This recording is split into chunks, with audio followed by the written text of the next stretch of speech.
အခုရပိုင်းမှာနာမည်ကြီးနေတဲ့အပြုံးချိုချိုလေးနဲ့ KT တုတ်တွေရောင်းတဲ့ရန်ကုန်မန်းလေးအမြင့်ရထားပေါ်ကချစ်စရာတုတ်တယ်လေးကိုကျွန်တော်ဗီဒီယိုလေးမှတ်တမ်းတင်ခဲ့ပါတယ်ခင်ဗျာအခုရပိုင်းမှာကျွန်တော်ဗီဒီယိုမတင်ဖြစ်တာခီးသွားနေတာကြောင့်ပါဒီတုတ်တယ်လေးကသူ့ရဲ့အတုတ်တွေအားလုံးအရသာရှိသလိုအပြောချိုပြီးတော့ချစ်ဖို့လည်းကောင်းပါတယ်အတုတ်တုတ်တဲ့အခါမှာလည်းတက်တက်ရှင်းရှင်းတက်တက်ရရကလေးနဲ့လက်အိတ်ကလေးသုံးပြီးတော့အတုတ်တုတ်ပါတယ်တပွဲကိုလက်အိတ်တစ်လုံးသုံးတာနော်သူစီမှာတော့အတုတ်ကအစုံရပါမယ်ကျွန်တော်ကတော့လက်ဖက်တုတ်ကလေးပဲမှာစားခဲ့ပါတယ်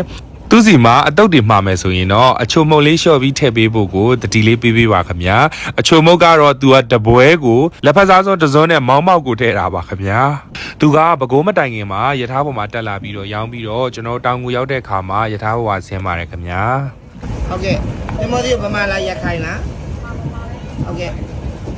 ရန်ကုန်မန်းလေးအမြင်ရထားစီးပစ်တဲ့သူတိုင်းဝယ်စားကြည့်ပါအတုတ်ကလေးတွေကတကယ်ရတာရှိပြီးတကယ်စားကောင်းပါတယ်ခင်ဗျာ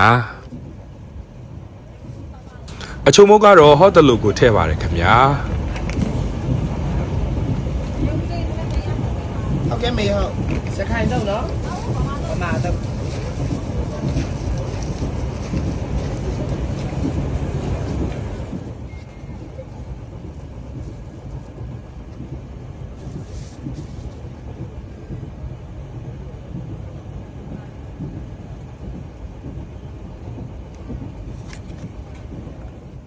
ဘယ်မှာဆင်းမှာ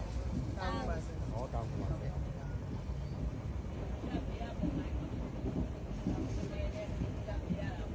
ဟုတ်ကဲ့မေဟုတ်